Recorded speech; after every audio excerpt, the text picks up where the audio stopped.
సందర్భాల్లో నిర్దిష్టంగానే ఆ ప్రభావానికి వ్యతిరేకంగా మనం పోరాటాలు నిర్వహిస్తూ ఉన్నాం. అట్లాగే ఆ ప్రభావానికి గురవుతున్నటువంటి వాళ్ళలో ముఖ్యంగా వర్కింగ్ క్లాసు అటు పబ్లిక్ సెక్టారు బలహీనం చేయడంలో కానీ, అట్లాగే కార్మిక హక్కుల మీద, చట్టాల మీద దాడి చేసేటువంటి సందర్భంలో కానివ్వండి, అట్లాగే కలెక్టివ్ బార్గెనింగ్ మెకానిజాన్ని బలహీనం చేసేటువంటి విషయంలో కానివ్వండి, వివిధ రూపాల్లో ఈ దాడులు మనం గమనిస్తున్నాం. ముఖ్యంగా ప్రైవేటీకరణ పేరుతో అనేక రంగాల్ని బలహీనం చేసినటువంటి పద్ధతులు కూడా గమనిస్తున్నాం. అది బిఎస్ఎన్ఎల్లో చూసాము, అట్లాగే బ్యాంకింగ్ సెక్టార్లో చూసాము, ఎల్ఐసి జిఐసిలో చూసాము. ఈ ఈ మొత్తంలో ఒక భాగం అవుతే ఇవాళ రైల్వే రంగానికి ఉన్నటువంటి ఒక ప్రాధాన్యత మనందరికీ కూడా తెలుసు. ఇవాళ రైల్వే రంగం మొత్తం దేశవ్యాప్తంగా విస్తారమైనటువంటి ఈ దేశంలో ప్రజల రవాణా సదుపాయంతో పాటు వస్తువుల రవాణా సదుపాయము ఇవన్నిటినీ కనెక్ట్ చేస్తూ ప్రజలకు చాలా ముఖ్యమైనటువంటి పాత్ర, ప్రజా జీవితంలో ముఖ్యమైనటువంటి పాత్ర నిర్వహిస్తున్నటువంటి రంగము ఇవాళ రైల్వేస్. అట్లాగే సామాన్యులు ప్రయాణం చేయడానికి వెసులుబాటు కలిగినటువంటిది కూడా ఇవాళ రైల్వే రంగం మనందరికీ కూడా తెలుసు.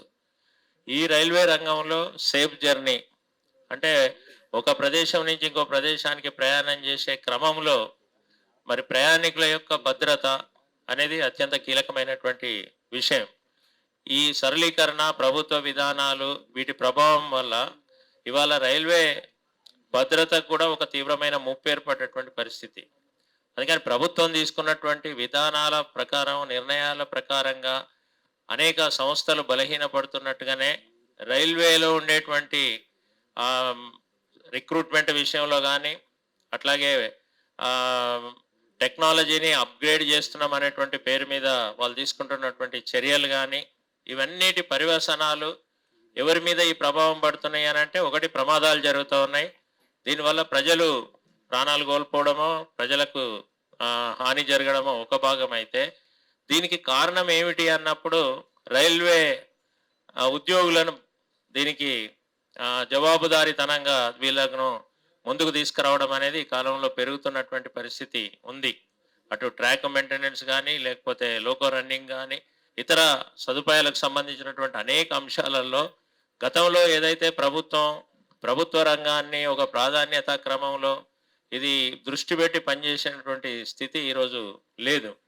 అందుకని ఈ ప్రభావం ఇవాళ ఎంప్లాయీస్గా ఉండేటువంటి వాళ్ళ మీద, వర్కర్స్గా ఉండేటువంటి వాళ్ళ మీద చాలా తీవ్రమైనటువంటి ప్రభావం పడుతూ ఉంది. మరి దీన్ని ఎట్లా ఎదుర్కోవాలి? ఇవాళ సిఐటియు తన సంఘం ఉందా లేదా, తన అఫిలియేటెడ్ యూనియన్ ఉన్నదా లేదా అనేటువంటి దాంతో నిమిత్తం లేకుండా ఈ భారతదేశంలో ఉండేటువంటి మొత్తం వర్కింగ్ క్లాస్ని, శ్రామికులందరినీ ఒక వర్గంగా ఐక్యం చేయడం తన లక్ష్యం అని ప్రకటించుకున్నటువంటి సంఘం ఇది. కాబట్టి మన అఫిలియేటెడ్ యూనియన్స్ ఉన్న చోట్లనే పోయి పనిచేస్తున్నాం అనేది కాదు. ఇప్పటికే అనేక రంగాలలో మనం ఆ రకంగా అఫిలియేషన్లతో నిమిత్తం లేకుండా కార్మికులు ఎదుర్కొని, ఉద్యోగులు ఎదుర్కొంటున్నటువంటి సమస్యల మీద అందరికంటే ముందు నిలబడేటువంటి సంఘం ఇవాళ సిఐటియు. కాబట్టి ప్రభుత్వ విధానాలతోటి తలపడుతున్నది కూడా ఎవరు?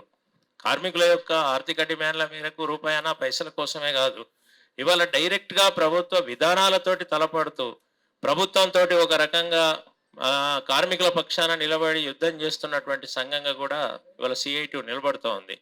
అందుకని ఈ నేపథ్యంలో ఇవాళ రైల్వే రంగాన్ని కూడా, రైల్వే ఇండస్ట్రీని, రైల్వే సంస్థను ఏ పేరు ఏది పెట్టుకుంటాం వేరే విషయం, కానీ ఇవాళ ఇండియన్ రైల్వేస్ ఏదైతే దాంట్లో వస్తున్నటువంటి మార్పుల్ని మనం అధ్యయనం చేసి వేగంగా జరుగుతున్నటువంటి పరిణామాలలో మనం జోక్యం చేసుకొని మనం ఉద్యోగులు, కార్మికుల పక్షాన ఎట్లా నిలబడాలి అనేటువంటిది ఇవాళ ఆలోచించాల్సిన అవసరం ఉంది, చర్చ జరగాల్సిన అవసరం ఉంది.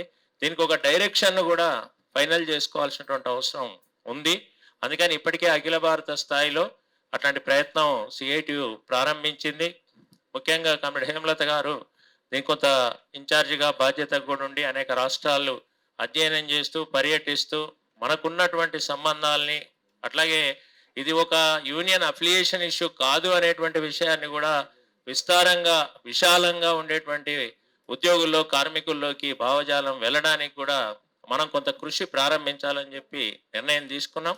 ఆ నిర్ణయాల్లో భాగంగానే ఇవాళ తెలంగాణ రాష్ట్రంలో జరుగుతున్నటువంటి ఈ ప్రయత్నం, ఈ సదస్సు. అందుకని దీనికి మనకున్నటువంటి పరిచయస్తులందరినీ ఆహ్వానించాం, సంఘాలని కూడా ఆహ్వానించాం. వీటితో పాటు కొంత సంఘీభావంగా ఇతర సంఘాలు, పబ్లిక్ సెక్టార్‌కి సంబంధించిన సంఘాల నాయకత్వం కూడా ఇక్కడికి వచ్చింది. అందుకని ఈ సదస్సులో జరిగేటువంటి చర్చలు, ఇక్కడ వచ్చేటువంటి ముఖ్యమైన విషయాలు, నాయకత్వం కూడా ఉంది కాబట్టి రిలేటెడ్ ఆ సబ్జెక్టుకు సంబంధించినటువంటి అనేక అంశాలు ఇక్కడ ప్రజెంట్ చేయగలిగేటువంటి లీడర్షిప్ కూడా ఉంది కాబట్టి అవన్నీ కూడా గమనంలోకి తీసుకొని రాబోయేటువంటి కాలంలో ఈ రైల్వే రంగంలో జరుగుతున్నటువంటి సేఫ్టీ రిలేటెడ్ ఇష్యూ, వర్కర్స్ మీద జరుగుతున్నటువంటి పనిభారము, ప్రైవేటీకరణ, ఈ అంశాలని నిర్దిష్టంగా మనం డిమాండ్స్ రూపంలో రూపొందించి మన వర్కర్స్కి రీచ్ కావడానికి ప్రయత్నం చేయాలనేటువంటిది సిఐటి యొక్క లక్ష్యం. ఈ లక్ష్య సాధనకు అనుగుణంగా ఈ సదస్సులో తీర్మానం కానీ, చర్చలు కానీ, అట్లాగే కన్క్లూషన్ కానీ ఆ రూపంలో ఉండాలని చెప్పేసి కోరుకుంటూ, హాజరైనటువంటి మీ అందరికీ కూడా మరొకసారి నేను వెల్కమ్ చెప్తూ, ఇప్పుడు మన సదస్సును మన అఖిల భారత అధ్యక్షులు కమ్రేడ్ హేమలత గారు ప్రారంభించాలని చెప్పేసి కోరుతా ఉన్నాం. అయితే తదుపరి ప్రొసీడింగ్స్ అనుకోకుండా ఒక కంపెనీలో ఎలక్షన్కు సంబంధించిన ప్రాసెస్తో ఒక ముఖ్యమైన ఇష్యూ రిప్రజెంట్ చేయాల్సి వచ్చింది. అందుకని జహీరాబాద్ వరకు వెళ్ళాలి. అందుకని నాకు అనుమతించాలి. తదుపరి ప్రొసీడింగ్స్ అని కూడా ఉపాధ్యక్షులు, సీనియర్ ఉపాధ్యక్షులు కమ్రేడ్ విఎస్ రావు గారు కొనసాగిస్తారు. ఇప్పుడు హేమలత గారిని ప్రసంగించాల్సిందిగా రిక్వెస్ట్ చేస్తాం.